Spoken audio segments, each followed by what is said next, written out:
तुम्ही Marathi big boss पाहता का? आणि जर पाहत असाल तर तुम्ही बघा. त्याच्यामध्ये आहे ना, ज्याची अवकात नाही ना, ते जास्त बडबड करत असतं, माहिती का?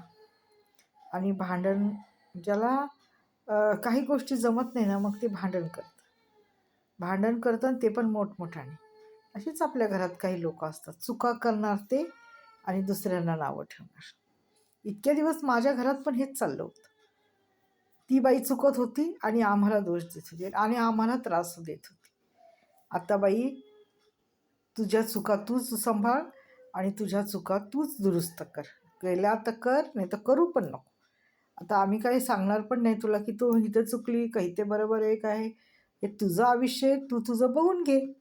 चुका किती आहेत, कोणाकडं आहेत, काय काय चुकलेलं आहे, हे आपलं एक दिवस रात्री विचार करायचा की बाबा माझं कुठं चुकलं, माझं काय झालं, का माझ्या संसाराचा खेळखंडोबा झाला, का मला सगळे सोडून गेले आणि मी का परक्यांसंगती परक्यांसंगती मी माझी दोस्ती वाढवली. कारण का ते होला हो करतात. आता ज्याला तिथून खायला प्यायला भेटतं ते होला होनच करणार ना. ते सांगणार का? त्यांची एवढी डेअरिंग पण नाही सांगायची की इथं चुकलं तिथं चुकलं. ते काय आई आहेत का नवरा आहेत का नातेवाईक आहेत ते. त्यांचा फक्त मतलब आहे की आजचा दिवस माझा चांगला गेला पाहिजे. कारण का त्यांना नातेवाईकच नाहीत मुळात. ते जाणार तरी कोणाच्या घरी जाणार? मग जातात इथे. इथे नवरा नाही, आई नाही, कुणी नाही. मग त्यांना बरोबर तिथे राहायला जागा, खायला प्यायला जागा. 2 शब्द गोड बोलल्याने काय होत नाही. असं म्हणजे त्यांनी ते एक त्यांची एक हे पद्धत आहे. एक त्यांनी सायकॉलॉजी तयार केलेली त्या बाईशी, की तिला फक्त असं इमोशनल हे करायचं आणि मग तिच्याशी ती व्यवहार ठेवत. असं 5-6 वर्षापासून चाललेलं आहे. कारण का ज्या व्यक्तीला नातेवाईकच नाहीत हक्काचे, मग ती कोणाचा ना कोणाचा सहारा धरणारच ना. एवढं मात्र खरं आहे.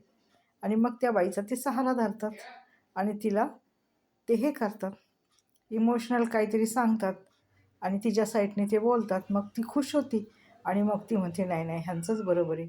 माझे जे जवळचे आहेत, माझी आई, माझा नवरा, माझे नातेवाईक सगळेच चुकीचे आहेत. ओके नाही, जे माझ्या विरोधात आहेत आणि जे माझ्याशी चांगले आहेत ना, ते सर्व चांगले आहेत, माझ्या हिताचं बोलतात.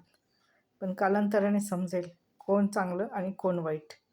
त्यांचा मतलब गेला की बघा मग ते कसे हे होतात, आहे की नाही.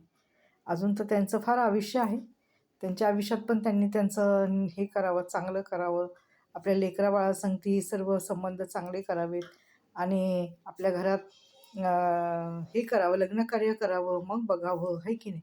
अशा भयंकर गोष्टी आहेत की त्यांच्या आयुष्यात अजून बाकी आहेत. अजून खूप घडायचे. त्यांनी त्याच्याकडे लक्ष द्यावं. दुसऱ्याच्या संसारात नाक खुपसण्याचं काहीच कारण नाही, माहिती का.